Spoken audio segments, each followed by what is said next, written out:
E aí, gente, tudo bem com vocês? Na aula de hoje a gente vai fazer um panorama mais geral sobre a bioquímica vegetal, né? Mas é um panorama, uma introdução sem muitos conceitos e mais com aplicações de fato, é uma introdução mais prática. Então a gente vai entender um pouco os conceitos que são fundamentais, obviamente, mas sobretudo como que eles se aplicam dentro do âmbito vegetal. E muito se fala sobre bioquímica, desde os primeiros períodos a gente já tem uma noção de bioquímica, mas afinal, o que de fato é a bioquímica, né? Dentro do curso da saúde, a gente acaba tendo uma visão mais humana, mas em cursos como farmácia e biologia, há uma compreensão também vegetal. E aqui justamente essa visão que a gente quer entender, esse âmbito vegetal.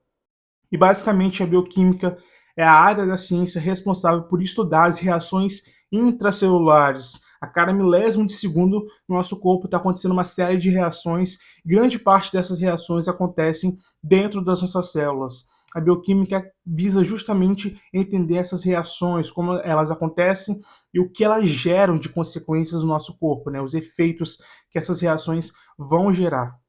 E essas tantas reações nós chamamos de metabolismos. Então, a gente fala muito de metabolismo rápido, acelerado, né, ou lento, para emagrecer, por exemplo, né, um caso, metabolismo vegetal, tal. Se fala muito sobre metabolismo. E o metabolismo é justamente isso, as várias reações que acontecem nos interiores das células. E no caso das plantas não é diferente. Assim como nós temos esse processo, as plantas também têm. Elas geram vários compostos, há uma série de reações vegetais, né, reações bioquímicas, e dentro dessas tantas reações, todas elas são chamadas de metabolismo, por isso que cada ser possui um metabolismo próprio, que é interferido pelo ambiente. A gente vai ver isso daqui a pouco com mais detalhes.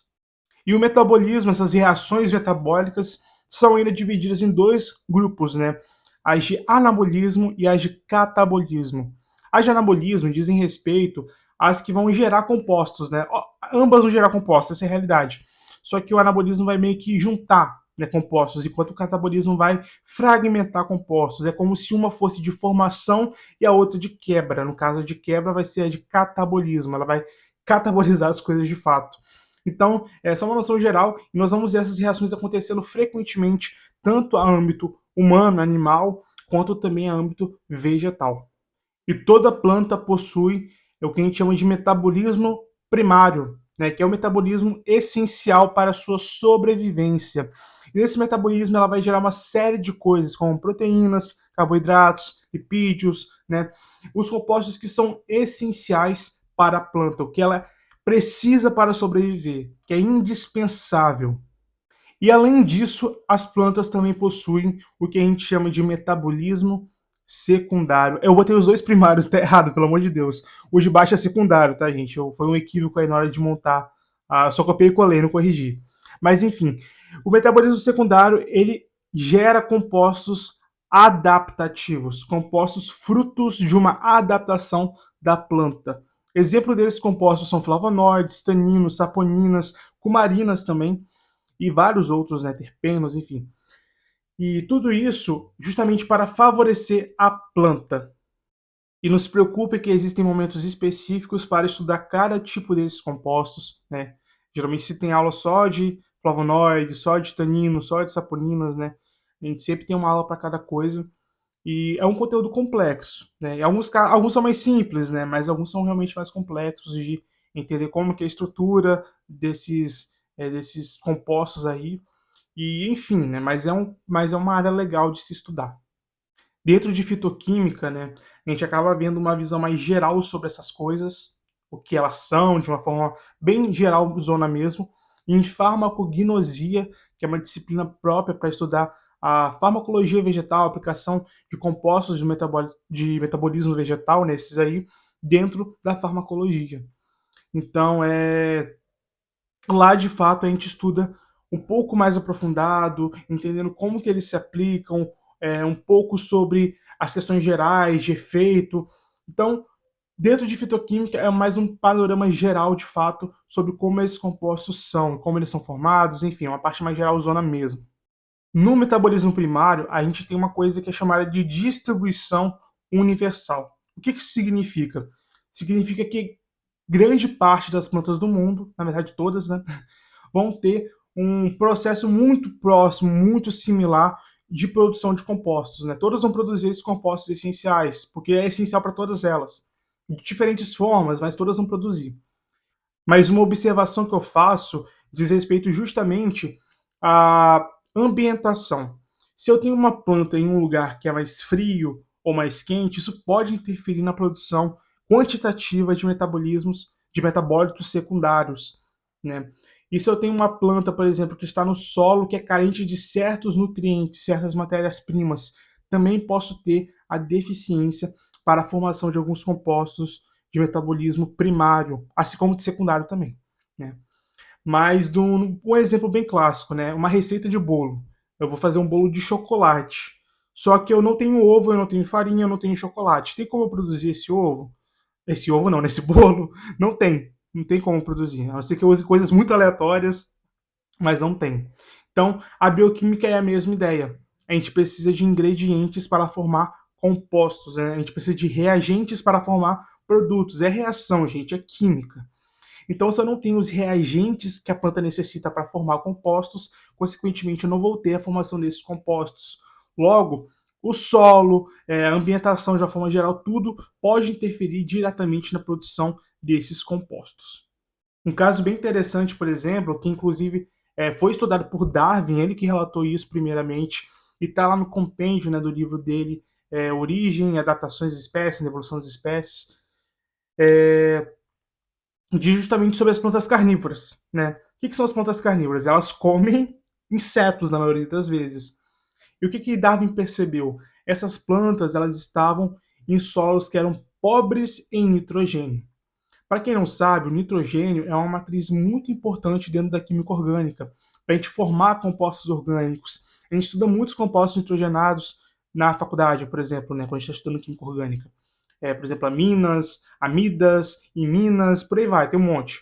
E grande parte das moléculas biológicas, né, de interesse biológico do nosso corpo e do corpo vegetal também, necessitam de nitrogênio. Um exemplo clássico disso são os aminoácidos, né? Então, para eu formar um aminoácido, eu necessito de nitrogênio. Se eu não tenho nitrogênio, eu não tenho como formar um aminoácido, certo? E a partir do aminoácido eu consigo formar peptídeos e depois proteínas. Então não tem como eu ter uma planta que necessita de fato desses metabólitos primários, proteínas, aminoácidos, enzimas que são proteínas também. Imagina uma planta sem enzima, ela morre, não tem como sobreviver. É essencial para ela, é essencial para qualquer ser vivo enzimas. Reações orgânicas, de forma geral, são reações que demoram muito tempo para acontecer. A gente vê isso no laboratório. Nós utilizamos sempre catalisadores para acelerar reações. Então, dentro da bioquímica, a gente acaba estudando muito catalisadores e fica só por ali e tal, mas a gente esquece de aplicar isso ao nosso corpo diretamente, muitas vezes. E as plantas necessitam de catalisadores, precisam de enzimas e também necessitam de proteínas estruturais, não estruturais, enfim. E para isso elas necessitam de uma matriz básica chamada de nitrogênio. Então as plantas carnívoras viviam em solos pobres em nitrogênio, consequentemente elas não conseguiam sintetizar, digamos assim, esses metabólitos percussores primários. Consequentemente, elas sofreram um processo de adaptação, segundo relata Darwin, que foi de buscar outras fontes de nitrogênio. E que fontes eram essas? Os insetos. Quem lembra aí de parasitologia, de biologia básica, aí, enfim, lá do ensino médio também, os insetos, de forma geral, os artrópodes, né, grande parte dos artrópodes, possuem na sua estrutura uma coisa chamada de exoesqueleto, ou exoesqueleto, tanto faz. E essa estrutura ela é rica em actina. E a actina é uma proteína. E proteínas são formadas de aminoácidos, e aminoácidos possuem nitrogênio. Então é toda uma cadeia aí de desconstrução. Então a planta ela quebra tudo isso, ela pega o nitrogênio que ela precisa, ou os aminoácidos também, e a partir desses compostos ela consegue formar metabólitos primários e secundários também, né? Mas os primários aqui, que são proteínas, enzimas e tudo mais, para ela conseguir sobreviver. Então o ambiente, de certa forma, também vai interferir na produção de metabólitos primários, tá? Já quando a gente fala de metabolismo secundário, né, a gente já falou que são compostos adaptativos, né? Que é uma produção de compostos bioativos, que possuem uma atividade biológica e são diretamente relacionados, né, ao processo de seleção natural. Então, ao longo dos séculos, aí, plantas foram surgindo e elas foram sofrendo estresses do ambiente. Então, algumas plantas elas estavam em locais muito quentes, por exemplo, né? Um grande índice de radiação ultravioleta. Esse grande índice de radiação ultravioleta fez com que elas desenvolvessem ao longo do tempo metabólitos compostos aí que tivessem a capacidade de protegê-las contra a radiação, né? Então, meio que fotoprotetores, aí, o protetor solar natural das plantas. A gente vê um exemplo claro disso e na nossa espécie também, espécie humana, algumas pessoas possuem a pele mais escura, que a gente chama de fototipo mais altos, né, dentro enfim, de parâmetros estéticos gerais. Então, fototipos altos. Então, quanto maior o seu fototipo quanto mais escura a cor da sua pele maior a sua proteção contra raios ultravioletas. Isso por conta da melanina, que é um agente ali de fato que vai agir nesse bloqueio de radiação.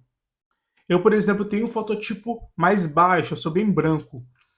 E toda vez que eu vou à praia, eu me exponho, na verdade, né, a um estímulo, né, e esse estímulo tende a aumentar a taxa de síntese de melanina. Consequentemente, eu tendo a ficar mais escuro. Só que com o tempo, né, essa agressividade do sol acaba me deixando vermelho. Assim como qualquer pessoa do meu fototipo, fototipos mais baixos ou um pouco mais altos, mas ainda assim há uma agressão, porque eu consigo sintetizar esse composto, a melanina, porém não o suficiente para me proteger, ao ponto de eu não sentir tanta agressividade do sol. Então, no universo vegetal, é a mesma coisa. Nós vamos ter plantas que são mais adaptadas, que vão gerar compostos aí de bloqueio solar de fato, porque elas se adaptaram, porque elas evoluíram em regiões mais agressivas, onde a radiação solar era mais agressiva, enquanto outras elas até conseguem produzir mediante um estímulo, como nós fazemos. Só que elas ainda assim vão ser um pouco mais sensíveis. E qual é a grande problemática aqui? Muitas, né? Quando uma planta ela é exposta à radiação solar, assim como nós também, há vários estímulos acontecendo, várias reações acontecendo, e uma delas é a de formação de radicais livres, né? E esses radicais livres são estruturas instáveis, e eles buscam estabilidade atacando as nossas células, né? Certas regiões das nossas células, o que consequentemente pode gerar danos estruturais, inclusive ao nosso DNA, o que culmina no câncer, por exemplo, né? Em outros problemas também de saúde, né? Alzheimer, hipertensão arterial também, enfim. Então a gente tem vários problemas relacionados ao estresse oxidativo, que é o termo utilizado, né, por conta de um excesso desses radicais livres. Então quanto mais radical livre eu tenho, por conta dessas exposições solares, mais radicais livres eu formo, mais estresse oxidativo eu tenho, e consequentemente eu vou ter uma suscetibilidade maior a doenças. Isso não acontece só com a gente, também acontece com plantas. Então as plantas elas desenvolveram vários mecanismos para frear isso, né? O exemplo clássico aí é esses bloqueios, essas estruturas de bloqueio. A uva tem muito isso, por exemplo. Mas também elas desenvolveram agentes antioxidantes, né, que vão fornecer estabilidade para esses radicais livres, de modo que eles não usem as nossas células como estrutura ali para roubar átomos ali para se estabilizar. Então, quem vai estabilizar eles vão ser os nossos agentes antioxidantes. Nós temos agentes antioxidantes inatos em nós produzimos, só que as plantas também têm isso. Né? Um clássico, como citei a uva agora, a uva possui resveratrol. Resveratrol é um composto que é altamente antioxidante, que nós também podemos consumir, né? Porque nós roubamos da uva, né? Mas, no geral, ela produz essa substância justamente para se proteger. Além disso, a gente vai ter a formação de vários outros compostos, né, que vão agir de diferentes formas nas plantas e que nós podemos também utilizá-los para a nossa saúde, né, para aplicar a nossa saúde. E um detalhe importante que a gente já viu é que apenas 0,4% da biodiversidade nacional foi estudada. É um número bem baixo. Né? Óbvio que isso não diz respeito somente a plantas, diz respeito a outras espécies também, animais, por exemplo, bactérias. Só que, falando diretamente sobre as plantas, há um amplo caminho a ser estudado, que está sendo estudado, graças a Deus, que as pessoas têm buscado, de fato, esse olhar um pouco mais para a química de produtos naturais, que é muito importante. Só que, para entender de fato como aplicar compostos, como entender esses compostos, né, é necessário que a gente entenda a planta em si. Óbvio que a gente, na graduação, estuda de uma forma genérica, né, estuda plantas de uma forma geral. Mas no mestrado, no doutorado, em programas de iniciação científica, pessoas que de fato têm interesse nessas áreas acabam estudando grupos específicos, plantas específicas, justamente para entender como o ambiente vai afetá-las diretamente. Com isso, é uma compreensão mais única sobre o metabolismo daquela espécie, como que esse metabolismo vai reagir a diferentes estresses bióticos e abióticos, né? Como que, por exemplo, quando, né, é a melhor época de colheita, se é na primavera, se é no verão, se o calor intensifica certos compostos do meu interesse, ou se o frio vai intensificar esses compostos. Quando chove, por exemplo, eu vou fazer uma colheita de uma planta numa mata aí, né, na Mata Atlântica, por exemplo. Se choveu, a planta vai absorver mais água. Se ela absorve mais água, consequentemente eu tenho uma diluição dos compostos bioativos que estão ali. É a mesma ideia de um suco. Se eu boto muita água no suco, ele fica ralo. Se eu boto muita água no café, ele vira um chafé, fica ruim pra caramba. Então eu tenho que ter em mente isso. Na planta acontece a mesma coisa. Então eu tenho que ter estratégias tanto de entender como que o ambiente vai influenciar no metabolismo, quanto como que o ambiente vai influenciar na oferta de metabólitos secundários. Então, nos dois casos, a gente tem a necessidade de fato, entender o metabolismo da planta e o comportamento da planta e da natureza de uma forma geral. E além de tudo isso, ainda é necessário ter uma racionalização do uso de plantas. Por quê? Porque é um recurso finito. Elas acabam, elas são extintas. E qual a grande questão? Muitos fármacos possuem origem de plantas, muitos. E muitos estudos são feitos hoje com plantas. E fármacos futuramente serão descobertos, estarão no mercado. E a grande questão é como que nós vamos fazer a manutenção desses fármacos.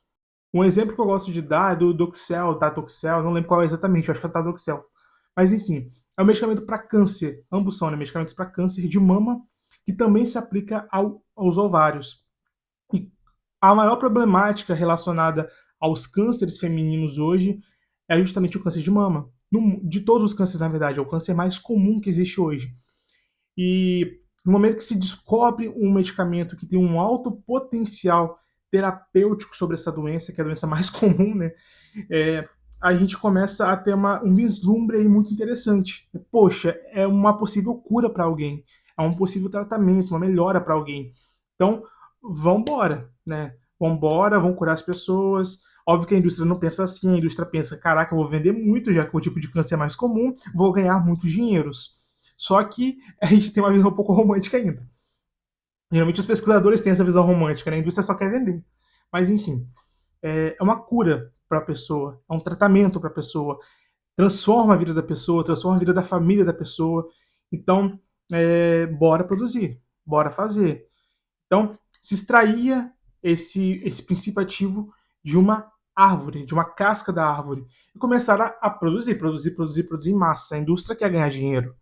Então, essa alta taxa de produção chegou ao ponto de que a árvore beirou um estado de extinção.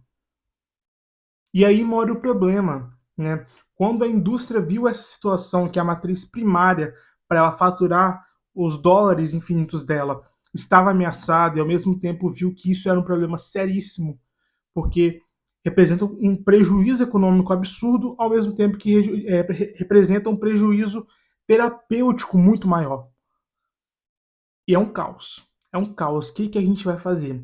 Então, estratégias precisam ser tomadas, né, para justamente a gente estuda matrizes vegetais para entender como que essas matrizes podem ser aplicadas dentro do contexto da nossa saúde, mas ao mesmo tempo a gente tem que ter em mente que são recursos finitos, são recursos que vão acabar, que a gente não pode ficar explorando as matrizes vegetais para produção em massa, em produção industrial, o resto da vida. Uma coisa é você produzir um fitoterápico para uma baixa demanda, uma média demanda. Uma coisa é você produzir um fármaco para uma demanda absurda, mega industrial, escala industrial, são coisas completamente diferentes. E no caso desse medicamento em si, a estratégia utilizada foi síntese laboratorial. A síntese hoje orgânica é um dos ramos mais complexos da química, eu arrisco dizer que talvez seja o mais complexo, É muito difícil você conseguir obter de fato compostos, sobretudo esse composto de origem natural, né? Você conseguir sintetizá-los no laboratório por conta de questões de isomeria, né? Que a estereoquímica acaba atrapalhando muito na obtenção de um composto específico e, enfim, por N questões também. Mas além disso, outras medidas podem ser tomadas, né, como o reflorestamento, a replantação da espécie vegetal que é utilizada. Se você usa uma, você repõe duas, três, né? Essa é uma estratégia que pode ser adotada, deve ser adotada, mas existem outras ainda que talvez sejam mais interessantes e mais viáveis, porque se a gente está falando de uma árvore, vai levar anos para ela crescer de novo, anos. E pode ser que o pico de produção de compostos bioativos de interesse para a gente seja na idade de maturação dela, na idade depois de quando a planta tem 20 anos de idade, né? Então é inviável você plantar essa árvore hoje e esperar que ela dê esses compostos daqui a 5 anos, né? Você vai ter uma obtenção muito menor, então não é viável bioquimicamente falando. Então o reflorestamento ele é necessário, ele é importante, só que ele é um band-aid para tapar uma fratura exposta, digamos assim.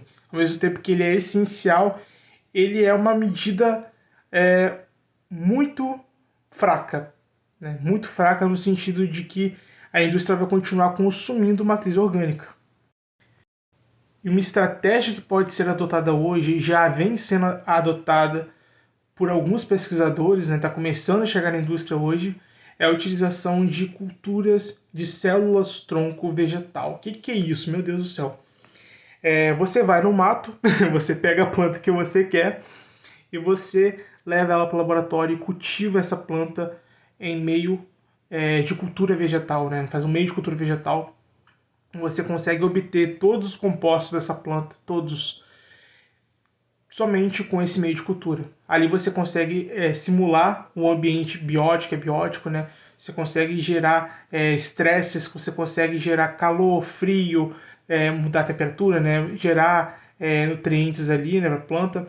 Então tudo isso acaba favorecendo que você obtenha um resultado de produção de metabólitos muito bom e sem ter que ficar explorando a natureza. Você explora ela apenas uma vez e você já obtém vários compostos. É uma técnica bem interessante que vem crescendo. Nós temos pesquisa nisso no Espírito Santo, por exemplo, né? Fora do estado do Espírito Santo também, em vários locais no Brasil, no mundo todo, e é algo que tende a crescer bastante. Né? Hoje há um grande foco em estética cosmética, mas também há já estudos em cima de farmacologia. E é óbvio que existem várias outras estratégias hoje, estratégias inclusive que vocês podem desenvolver, quem sabe alguém desenvolve uma estratégia muito legal, mas é sempre importante a gente ter essa noção da conservação do que nós temos. Se a gente só explora, chega uma hora que acaba, né? E a gente não pode ficar nessa, não. A gente tem que sempre lembrar que esses recursos são finitos e que nós precisamos ter uma racionalização no uso deles.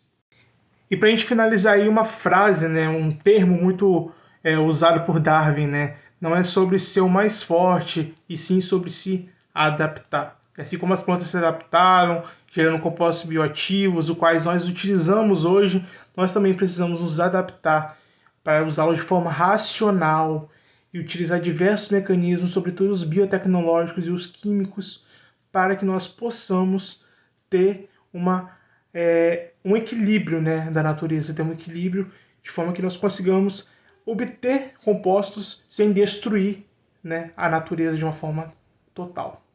E é isso, gente. Espero que vocês tenham gostado da aula de hoje. Eu sei que é um conteúdo um pouco maçante, um pouco complexo para alguns e tende a piorar. Não vou mentir, não, tende a piorar bastante. Mas é importante que a gente crie gosto, né, que a gente de fato aprenda a gostar das coisas. E eu sempre acho que entender como as coisas realmente funcionam, desde os mínimos detalhes e como isso se aplica à nossa natureza, à nossa vida, nos leva a ter um pouco mais de gosto, um pouco mais de compreensão no que a gente faz. Porque estudar por estudar, qualquer um faz. Não tem. A gente decora para a prova, depois esquece e acabou. Mas quando de fato a gente tem uma racionalização do que a gente está fazendo, a gente tem muito mais prazer em fazer.